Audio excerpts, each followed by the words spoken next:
کہ جن کافروں نے کفر کو اختیار جان بوجھ کر کیا اسلام کی حقانیت کو جانتے ہوئے بھی ضد اور ہٹ درمی کی وجہ سے، ان کافروں کی اس مخصوص گروہ کی اور خصوصاً یہودیوں سے یہ خطاب ہے، کیونکہ وہ تو توریت میں پڑھ کر آئے تھے کہ اللہ کے نبی کو آنا ہے، وہ آخر نبی ہوں گے، ان کی یہ نشانیاں ہیں۔ قرآن نے بیان کہ یعرفون کما یعرفون ابناہم، وہ ایسے حضور کو جانتے تھے نشانیوں سے جیسے اپنے بیٹوں کو جانتے ہیں۔ اتنی نشانیاں حضور جان عالم صلی اللہ علیہ وسلم کی انہیں معلوم تھی، لیکن جان بوجھتے ہوئے بھی ایمان اور کفر کے اندر سے انہوں نے جان بوجھ کر کفر کو اختیار کیا۔ یہ وہ اس مخصوص گروہ کا ذکر ہے۔ ایک روایت کے اندر یہ کہ اس سے مراد یہودی بھی ہیں اور مشرکین کے سردار بھی ہیں، جیسے ابو جہل ہے، ابو لہب ہے، عتبہ ہے، شیبہ ہے۔ یہ وہ لوگ کہ جنہوں نے حضور کی معجزات کو دیکھا، حضور کے کمالات کو دیکھا، حضور کے عادات و اطوار کو دیکھا، اور حضور جان عالم صلی اللہ علیہ وسلم کی حقانیت اور اللہ کے دین کی حقانیت واضح ہونے کے بعد بھی انہوں نے کفر کو جان بوجھ کر اختیار کیا۔ حضور علیہ الصلوۃ والسلام کے دو نام اللہ نے بیان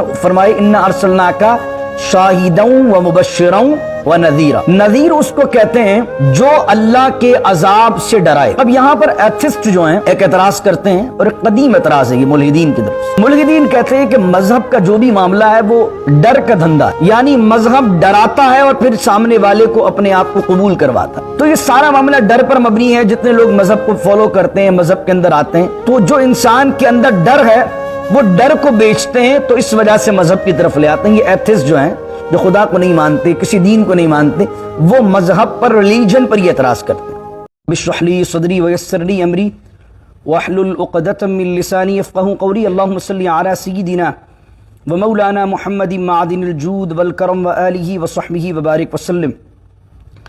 کل ہم نے وَأُولَٰئِكَ هُمُ الْمُفْلِحُونَ تک تلاوت کیا تھا سورہ بقرہ کو، اور اس کی تفسیر کو سماعت کیا تھا، اور مومنین کی نشانیوں کو بیان کیا تھا۔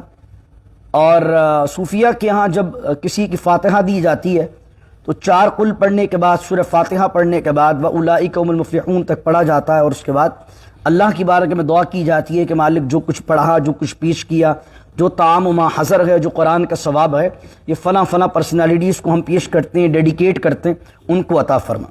تو ضروری نہیں ہے کہ کوئی مولانا صاحب ہی آئیں گے تو فاتحہ ہوگی۔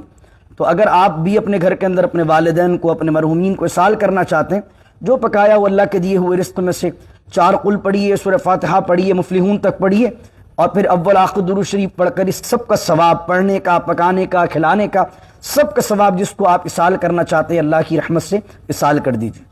آج ہے ان 2 آیتوں میں کفار کی نشانیوں کو بیان کیا۔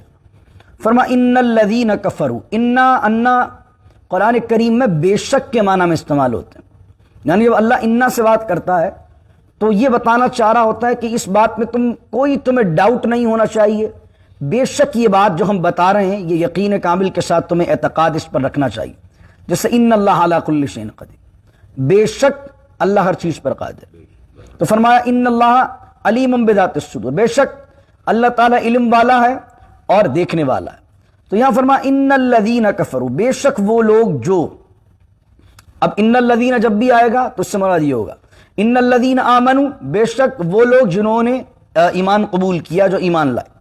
ان الذین کفروا، یہاں پر ان کافروں کا ذکر اللہ رب العزت کر رہا ہے کہ جن کافروں نے کفر کو اختیار جان بوجھ کر کیا اسلام کی حقانیت کو جانتے ہوئے بھی ضد اور ہٹ درمی کی وجہ سے، ان کافروں کی اس مخصوص گروہ کی، اور خصوصاً یہودیوں سے یہ خطاب ہے، کیونکہ وہ تو توریت میں پڑھ کر آئے تھے کہ اللہ کے نبی کو آنا ہے، وہ آخر نبی ہوں گے، ان کی یہ نشانیاں ہیں۔ قرآن نے بیان کہ یعرفون کما یعرفون ابناہم، یعرفونہ کما یعرفون ابناہم، وہ ایسے حضور کو جانتے تھے نشانیوں سے جیسے اپنے بیٹوں کو جانتے ہیں۔ اتنی نشانیاں حضور جان عالم صلی اللہ علیہ وسلم کی انہیں معلوم تھی، لیکن جان بوجھتے ہوئے بھی ایمان اور کفر کے اندر سے انہوں نے جان بوجھ کر کفر کو اختیار کیا۔ یہ وہ اس مخصوص گروہ کا ذکر ہے۔ ایک روایت کے اندر یہ کہ اس سے مراد یہودی بھی ہیں اور مشرکین کے سردار بھی ہیں، جیسے ابو جہل ہے، ابو لہب ہے، عتبہ ہے، شیبہ ہے۔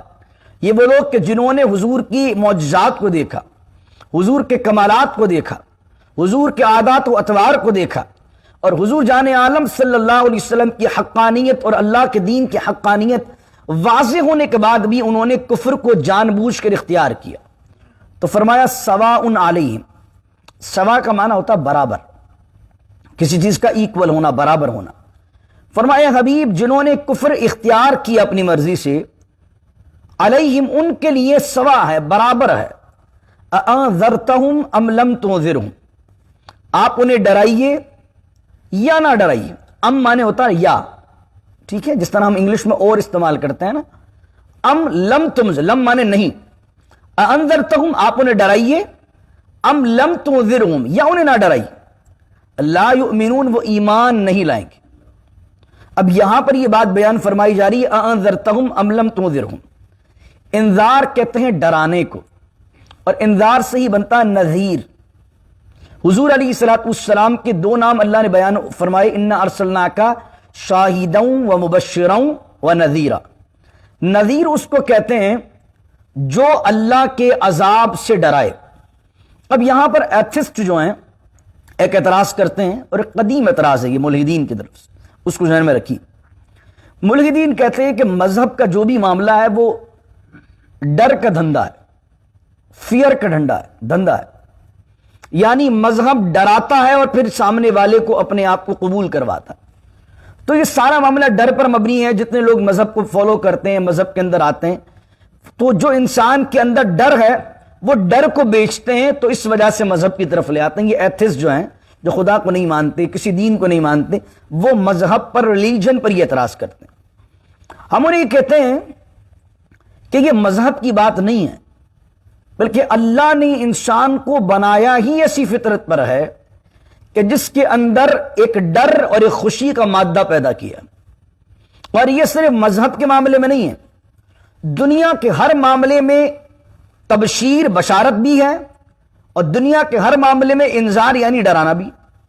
ڈاکٹر کے پاس چلے جائیے، شوگر کا مریض اگر چلا جائے تو میڈیسن دیتے ہوئے، انسولین پرسکرائب کرتے ہوئے کہتا ہے آپ چینی سے احتیاط کریں، میٹھے سے احتیاط کریں، اور یہ انسولین لگاتے رہیے، اگر آپ نے لاپرواہی کی تو ہو سکتا ہے آپ کی ٹانگ کاٹ دی جائے۔ کوئی ڈاکٹر پہ اعتراض کرتا ہے کہ ڈاکٹر صاحب یہ کون سی باتیں کر رہے ہو بھائی، انسولین کے فائدے بتاؤ، میں یہ ٹانگ کاٹنے کی کون سی بات کر دی آپ نے، ڈرا رہے ہو ہمیں؟ تو وہ کہے گا بھائی تجھے ڈراؤں گا نہیں تو اس وقت تک تو انسولین کی اہمیت کو جانے گا نہیں، اپنی صحت کی ویلیو تجھے پتہ ہی نہیں چلے گی۔ اسی طریقے سے ڈر کیا چیز ہے؟ کسی بزنس مین کو کہہ دیں کہ کل تمہاری دکان پر، تمہاری شاپ پر IRS کے آفیسر آئیں گے، تمہارا آڈٹ کریں گے، حالانکہ وہ ٹیکس بھر بھی رہا ہو، سب کچھ بھر رہا ہو، اس کی حالت دیکھ لیجیے اب کیا ہوگی۔ اگر امریکہ کا ایک ادارہ، اس کی وجہ کیا؟ ایک ڈر یہ پیدا ہے کہ اگر کوئی چیز غلطی ہو گئی وہ چھوڑیں گے نہیں۔ تو دنیا کی ہر فیلڈ میں انذار ہے۔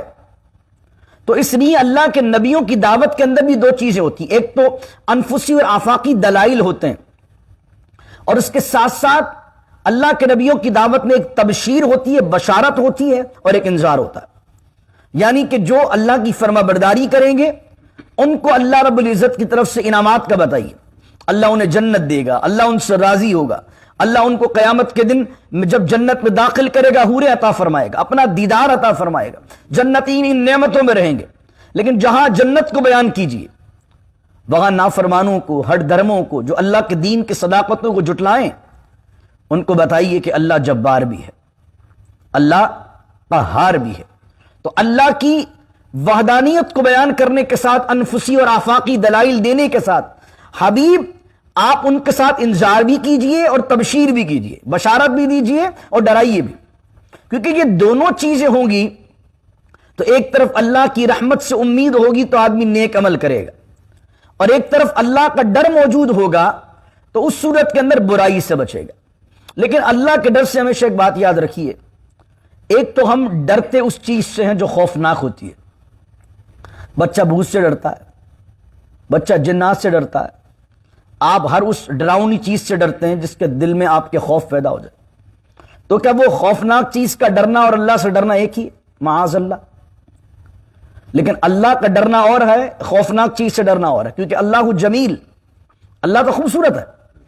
تو اللہ سے ہم ڈرنے سے مراد یہ نہیں ہوتی کہ معاذ اللہ کوئی خوفناک تصور اللہ کو یاد کر کے آتا۔ اللہ کے ڈرنے سے مراد یہ ہے اللہ کے قانون سے ڈرنا، اللہ کے اصول سے ڈرنا۔ بالکل اسی طریقے سے دنیاوی مثال آپ کو دوں، ایک IRS کا ہینڈسم آفیسر بھی آپ کی دکان پہ آ جائے جو بہت گڈ لکنگ ہو، جب وہ آڈٹ کرنے لگے گا آپ کا تو آپ کو اس سے ڈر نہیں لگ رہا ہوگا کہ وہ بہت خوفناک ہے، بلکہ آپ کو ڈر کس سے لگے گا؟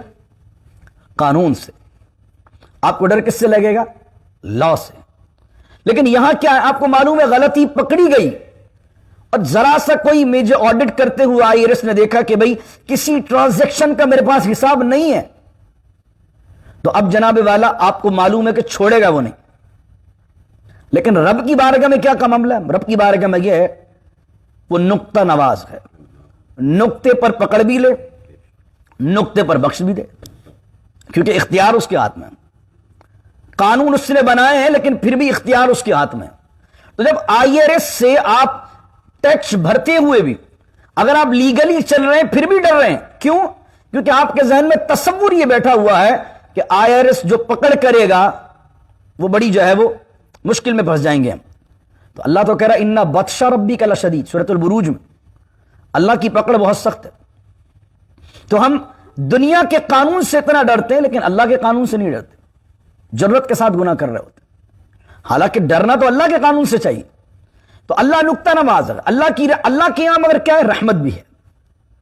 ہم دنیا کے قانون میں یہاں کے لا کے مطابق IRS میں کسی نے ڈنڈی ماری، غلطی پکڑی گئی، بخشش نہیں اس کی، فوراً جیل کا تصور کر لے، ساری چیزیں ضبط کر لی جائیں گی۔ لیکن اللہ کے یہاں یہ ہے کہ اگر غلطی پکڑی بھی گئی تو آپ کے بعد ایک کانسیپٹ ہے کہ وہ رحمان ہے، وہ رحیم ہے، وہ غفار ہے، وہ ستار ہے، کرم کر دے، اس کی رحمت جوش میں آئے۔ ہم جیسے کتنے ہی گناہگاروں کی بخشش کرتے، اللہ اکبر، اور ہم تو اس کے عدل سے بخشے نہیں جائیں گے، خدا کی قسم۔ اللہ عدل کر دے تو ٹھکانہ ہمارا جہنم ہے، ہم اگر بخشے جائیں گے تو اللہ کے فضل سے بخشے جائیں گے، کیونکہ اگر ہمارے اعمال کا اگر موازنہ ہم آج کرنا شروع کریں، زندگی میں نیکیاں کتنی ہیں اور برائیاں کتنی ہیں، رجسٹر کے رجسٹر بھر جائیں گے گناہوں سے، شاید ایک چھوٹی کاپی بھی نیکیوں سے بھر نہ پائے۔ تو عدل تو یہ ہے نا کہ جتنی نیکیاں اتنے اعمال کے مطابق جنت دی جائے، اور جتنی برائیاں اس کے اعمال کے مطابق جہنم دی جائے۔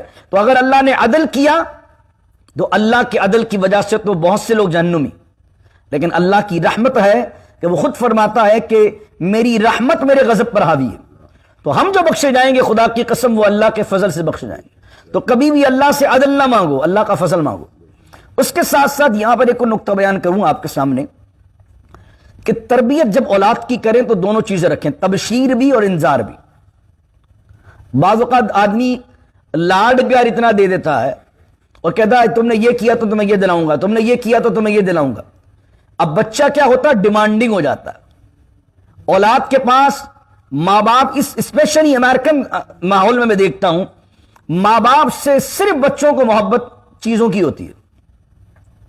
ہمارے ممالک میں ہمارے ماں باپ نے ہمیں جوتے بھی لگائے پھر بھی ہم نے ان کے پاؤں چومے، وہ بیمار ہوئے تو ہماری آنکھوں سے آنسو آئے، اگر سے زندگی بھر باپ نے ڈنڈے سے مارا ہو اولاد کو۔ لیکن ہمارے ممالک کے اندر اسی باپ، وہ جب باپ بیمار ہوتا تھا تو بیٹا اگرچہ بچوں کا باپ بن بھی گیا ہو لیکن باپ کے بیمار ہونے پر رو رہا ہوتا تھا۔ لیکن اس معاشرے کے اندر، کیونکہ اس معاشرے میں صرف تربیت میں تبشیر ہے، انذار ہے ہی نہیں۔ تبشیر کیا ہے کہ جناب بیٹا یہ کر لو تو میں یہ دلا دوں گا، یہ کر لو تو پیزا کھلا دوں گا، یہ کر لو تو برگر کھلا دوں گا۔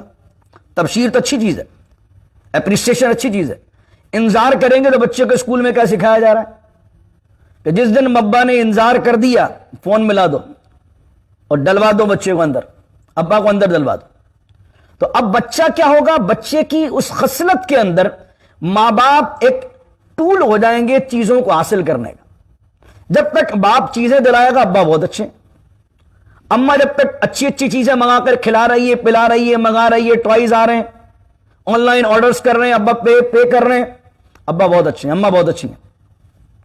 لیکن انذار نہیں ہو رہا کہ بیٹا یہ نہیں کیا تو پنشمنٹ ملے گی، یہ نہیں کیا تو تمہارے ساتھ یہ کر دیں گے، نافرمانی کی تو تمہیں یہ پنشمنٹ ملے گی۔ یہ انذار ہے، یہ انذار آپ دے ہی نہیں رہے، اور آپ بھی آ کر ایسے برگر بن گئے یہاں پر کہ نہیں جناب کیا کریں، انذار ہے، ہو ہی نہیں رہا، ممی ڈیڈی بچہ بنا دیا آپ نے۔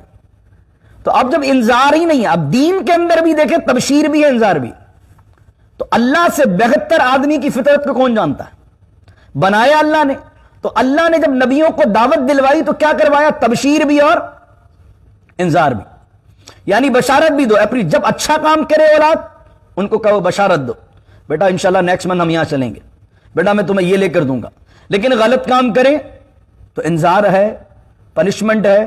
یہ جب دونوں چیزیں پیرل میں آپ ایکولی لے کر چلیں گے تو بچے کو ایک باکمال انسان اور ایک باکمال مسلمان بنا دیں گے۔ لیکن بچے کو تبشیر کرتے رہیں گے، اس کی ڈیمانڈز پوری کرتے رہیں گے، تو پھر اس کے دل میں چیزوں کی محبت تو پیدا ہو جائے گی، تمہاری محبت کبھی پیدا نہیں ہوگی۔ بچہ، تمہاری اولاد تم سے کبھی سنسیئر نہیں ہوگی، انہیں چیزوں سے محبت ہوگی۔ جب تک تمہارے ہاتھ پاؤں چل رہے ہیں، تم کما رہے اور وہ تمہارے محتاج ہیں، جب تک تم سے ان کو محبت ہوگی۔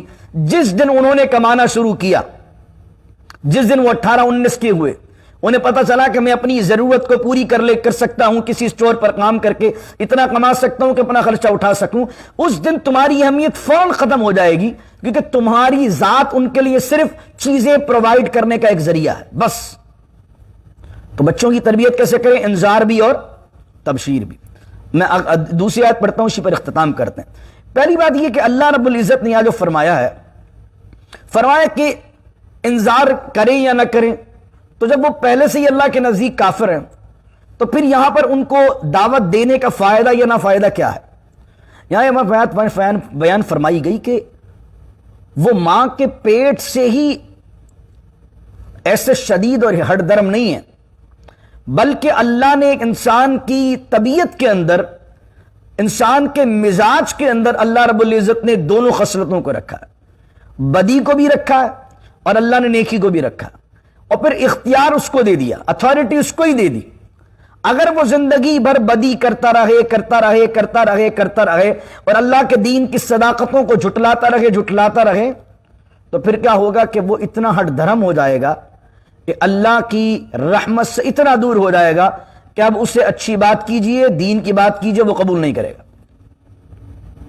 جیسا حضور علیہ السلام، ترمذی کی روایت ہے، حضور جان عالم صلی اللہ علیہ وسلم نے فرمایا، جب بندہ گناہ کبیرہ کرتا ہے اس کے دل پر ایک سیاہ نقطہ لگا دیا جاتا ہے، اگر وہ توبہ کر لے اللہ سیاہ نقطے کو مٹا دیتا ہے، اور اگر وہ توبہ نہ کرے اور گناہ کرتا رہے تو اس کا پورا دل سیاہ ہو جاتا ہے، کالا ہو جاتا ہے گناہوں کی کثرت کے باعث، پھر کوئی نیکی اور نصیحت کی بات اس کے دل پر اثر نہیں کرتی۔ آج ہمارے یہاں دوست ہمارے کہتے ہیں جناب میں تو ٹھیک ہوں، گیدرنگ سے کیا ہوتا ہے، گناہگاروں میں بیٹھنے سے کیا ہوتا ہے، بروں میں بیٹھنے سے کیا ہوتا ہے، شرابیوں میں بیٹھنے، میں تھوڑی پیتا ہوں، میں جوؤں کے اڈے پہ جاتا ہوں لیکن میں جوا تھوڑی کھیلتا ہوں، میں دوستوں کے ساتھ ایسے بیٹھتا ہوں، ان کی گیدرنگ میں، ان کی پارٹیز میں شامل ہوتا ہوں، وہ سب پی رہے ہوتے ہیں لیکن میں تھوڑی پیتا ہوں۔ لیکن جناب آہستہ آہستہ آپ جا رہے ہیں گناہگاروں میں بیٹھ رہے ہیں۔ حضور کا فرمان ہے کہ آدمی اپنے دوست کے دین پر ہوتا ہے۔ یہاں امریکہ کے اندر میں نے گوروں سے سنا، حضور کی حدیث علیہ السلام کا فرمان ہے، حضور 14 سال پہلے، آدمی اپنے دوست کے دین پر ہوتا ہے۔ گورے کہتے ہیں کہ آدمی جن لوگوں میں بیٹھتا ہے اس کی کمائی اپنے دوستوں کا ایوریج ہوتی ہے۔ اگر دوست 1.5 لاکھ بنا رہے ہیں تو جن کے اندر اس کی گیدرنگ ہے وہ بھی قریب اتنا ہی بنائے گا۔ اگر 5 دوست ملینر ہیں اور وہ روزانہ اٹھنا بیٹھنا ملینرز کے ساتھ ہے تو ایک دن آئے گا وہ چھٹا بھی ملینر بن جائے گا۔ 5 دوست اگر گھٹیا ذہن کے ہیں تو ایک دن آئے گا کہ چھٹا بھی گھٹیا ہو جائے گا۔ 5 دوست شرابی ہیں تو چھٹا بھی ایک دن ہوگا کہ شرابی بن جائے گا۔ 5 دوست ولی ہیں تو یہ چھٹا بھی ایک دن اللہ کا ولی بن جائے گا۔ 5 دوست نمازی ہیں تو یہ چھٹا بھی ایک دن نمازی بن جائے گا۔ تو اس لیے آپ کو گناہوں کا ماحول آپ کے دل کو کالا کرتا ہے۔ پھر یہ دیکھیے جن کی زندگیاں گناہوں میں غرق ہیں انہیں کسی کا بھی لیکچر سنا دیجئے، انہیں قرآن کی بات سمجھا دیجئے یا قرآن کی کوئی بات آ کے پہنچا دیجئے، حدیث بتا دیجئے، بڑے بڑے علماء کے خطابات سنوا دیجئے، اس کو 1 گھنٹے خطاب کہنا جہاں تمام پبلک رو رہی ہو اللہ کے خوف میں، اس کو بھاگنے کے لگے گی، چلو یار چلو۔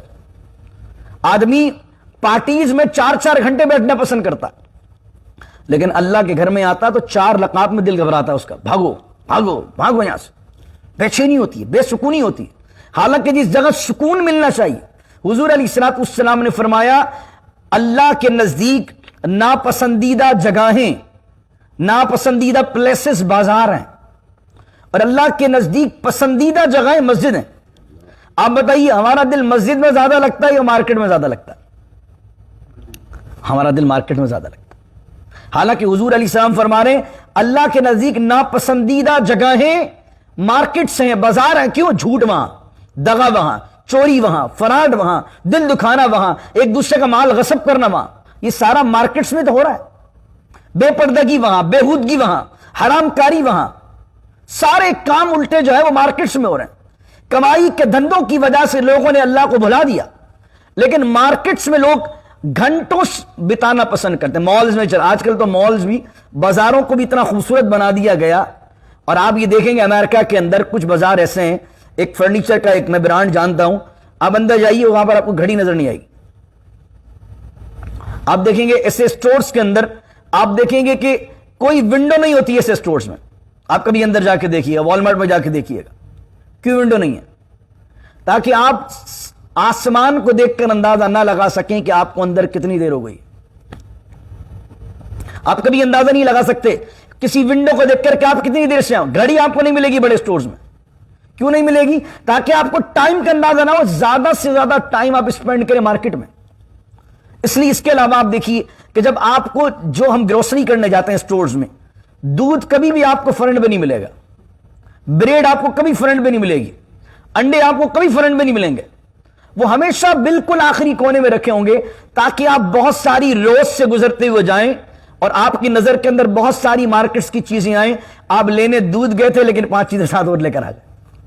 پھر آپ دیکھیں جب کاؤنٹر پہ آپ بل پے کرنے جا رہے ہوتے ہیں اسٹورز پر، تو وہاں دیکھتے ہیں کہ چاکلیٹس بچوں کی، اور پھر وہ بچوں کی چیزیں بچوں کی ہائٹ کے حساب سے رکھی ہوئی ہوتی ہیں، کبھی بھی بچوں کی ہائٹ سے اوپر نہیں رکھی ہوں گی، تاکہ بچہ اپنی ہائٹ کے مطابق فوراً چیز اٹھا لے، یہ مارکیٹ کے بالکل اصول کے مطابق۔ تو آپ یہ دیکھتے ہیں کہ بازاروں کو اتنا دلکش بنا دیا گیا، اتنا خوبصورت بنا دیا گیا، ایسے انسان نے مارکیٹنگ ٹولز استعمال کر لیے کہ آپ جاتے 1 گھنٹے کے لیے، آتے 4 گھنٹے کے اندر، اور بیوی کے ساتھ چلے گئے آپ تو اللہ ہی مالک ہے آپ کا، بیگم کے ساتھ چلے گئے اللہ ہی مالک ہے۔ میری فیملی یعنی میری والدہ بہنیں وغیرہ جب کبھی سوٹ وغیرہ لینے جا رہی ہیں، کبھی ہم جاتے تھے، آپ کب کے ساتھ معاملہ ہوگا تو ونڈو شاپنگ میں کبھی نہیں جاتا تھا، بھائی آپ جائیے یہ پیسے لے جائیے، جو لینا لے لیجیے، کیونکہ 5 دکان تو دیکھنی ہے، 6ٹھی سے لینا ہے۔ اللہ اکبر۔ تو مارکیٹس میں اتنا وقت گزارنا میں محبوب ہو گیا، حالانکہ اللہ کے نبی کیا فرمانے صلی اللہ علیہ وسلم کہ دنیا کے اندر اللہ کے نزدیک جو برے مقامات ہیں، اللہ کے نزدیک ناپسندیدہ جگہ وہ مارکیٹس ہیں، اور پسندیدہ جگہ کہاں ہے؟ اللہ کے گھر، مسجدیں۔ مسجد میں دل نہیں لگ رہا، مارکیٹ میں دل لگ رہا، تو مزہ کیا ہے؟ دل سخت ہو گئے۔ مسجد میں آ کر 4 رکعت میں بندہ دعا کے لیے بھی نہیں رک رہا ہے، بھاگ رہا، بھاگم بھاگ لگی ہوئی۔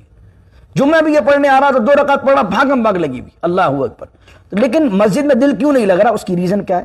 گناہ کر کے آدمی کا دل سخت ہو جاتا۔ ہاں کوئی مجبوری ہے، کام ہے، جاب ہے، جانا ہے، وہ الگ چیز، لیکن اگر مسجد میں آ کر بے سکونی ہو رہی ہے، بے چینی ہو رہی ہے، کچھ کام نہیں ہے، کچھ نہیں کرنا باہر جا کے، لیکن پھر بھی مسجد میں بیٹھنے کا دل نہیں چاہ رہا، گھر پر بھی جا کر کچھ نہیں کرنا ہے، پھر بھی یہ نہیں ہو رہا کہ یار مسجد میں کچھ دیر بیٹھ جاؤں، اللہ اللہ کر لوں، تو اس کا مقصد کیا ہے؟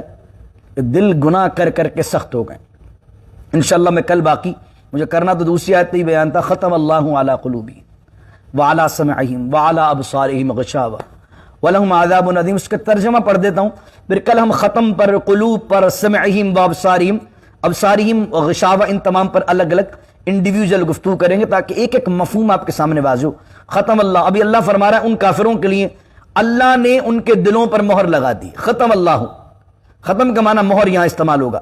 ختم اللہ علی قلوبہم، اللہ نے ان کے دلوں پر مہر لگا دی ہے، وعلی سمعہم، ان کے کانوں پر، ان کی سماعتوں پر مہر لگا دی ہے، وعلی ابصارہم غشاوہ، اور ان کی آنکھوں کے سامنے پردہ ہے، اور ان کے لیے بڑا دردناک عذاب ہے۔ یہ کن کے لیے؟ جنہوں نے کفر کو اختیار کیا جان بوجھ کر۔ تو انشاءاللہ کل جو ہے ختم ہم سورۃ الاحزاب میں جو 22ویں سپارے میں آیت ہے، ما کان محمد ابا احد من رجالکم ولکن رسول اللہ وخاتم النبیین، تو ہم خاتم النبیین میں اکثر مفسرین مترجمین یہ ترجمہ کرتے ہیں کہ حضور نبیوں میں سب سے آخر ہے۔ قادیانی ترجمہ کیا کر رہے ہوتے ہیں کہ حضور نبیوں کی مہر ہیں، اور ختم سے اس کا معنی وہ لے رہے ہوتے ہیں، کیونکہ یہاں ختم جو ہے وہ مہر کے معنی میں استعمال ہو۔ تو میں کل انشاءاللہ تفصیلی طور پر اس پر ہی بات کروں گا جب ہم ختم کی بات کریں گے کہ وہ خاتم النبیین ہم کس معنی میں لیتے ہیں، اور اگر کوئی قادیانی مہر کے معنی میں استعمال کرتا ہے تو ہم اس کو جواب کیا دیں گے، اس کا رپلائی کیا کریں گے، اور ختم کے کیا معاملات استعمال ہوتے ہیں، تو ضرور کل بھی شرکت کریں، تاکہ اگر خدا نہ خواستہ کوئی ایسا بندہ جو ختم نبوت پر وار کرنے والا آپ سے ٹکرا جائے اور خاتم النبیین کوئی اور تشریح آپ کے سامنے بیان کرے تو آپ کو معلوم ہو کہ ہمارا عقیدہ ختم نبوت کے حوالے سے کیا ہے، اور پھر انشاءاللہ قلوبہم وعلی سمیعہم پر بھی بات کریں گے۔ دعا کریں اللہ رب العزت سے اللہ دل کی سختی کو دور کرے۔ حضور علیہ السلام دعا کیا کرتے تھے، یا مقلب القلوب ثبت قلبی علی دینک، اے دلوں کو بدلنے والے، خدا نہ خواستہ کہیں ایسا نہ ہو کہ دل میں ایسی سختی ہو جائے کہ تیرے دین سے ہی ہٹ جائے، استغفر اللہ، دل ہی بدل جائے، پہلے خدا کو ماننے والا ہو پھر خدا کو کا انکار کر بیٹھے، پہلے اللہ کے حلال کو حلال جانے، حرام کو حرام جانے، پھر دنیا میں ایسا گم مست ہو جائے کہ پھر دل نہ کسی چیز کو حلال سمجھے نہ حرام سمجھے، بس آدمی سوچے بس پیسے آنا چاہیے چاہے حلال ہو یا حرام ہو۔ تو حضور دعا کرتے تھے، یا مقلب القلوب، اے دلوں کو بدلنے والے اللہ، ثبت قلبی علی دینک، میرے دل کو اپنے دین پر ثابت قدم رکھ، استقامت دے دے۔ اللہ رب العزت حضور کی اس دعا کے صدقے ہمیں دیندار بنائے، ہمارے دل کو پاکیزہ کر دے، دل کی گندگی کو دور کر دے، دل کو نورانی کر دے، اور اچھی اور نیکی کی ہر بات ہمارے دل پر نور بن کر لگے، اور ہمارا ہر عمل صالح ہو جائے، اور ہم اللہ کے پاکیزہ اور برگزیدہ بندے بن جائیں۔ بسم اللہ الرحمن الرحیم، الحمدللہ رب العالمین، والصلاة والسلام علی اشرف الانبیاء والمرسلین۔ ربنا لا تزغ قلوبنا بعد إذ هديتنا وهب لنا من لدنك رحمة إنك أنت الوهاب إنك أنت الوهاب إنك أنت الوهاب يا مقلب القلوب ثبت قلبي على دينك يا مقلب القلوب ثبت قلبي على الإسلام يا مقلب القلوب ثبت قلبي على الإيمان ربنا هب لنا من أزواجنا وذرياتنا قرة أعين واجعلنا للمتقين إماما واجعلنا للمتقين إماما اللهم أنت السلام ومنك السلام تباركت يا ذا الجلال والإكرام إن الله وملائكته يصلون على النبي يا أيها الذين آمنوا صلوا عليه وسلموا تسليما اللهم صل على سيدنا ومولانا محمد معدن الجود والكرم وآله وصحبه وبارك وسلم سبحان ربك رب العزة عما يصفون والسلام على المرسلين والحمد لله رب العالمين لا إله إلا الله محمد رسول الله صلى الله تعالى عليه وسلم۔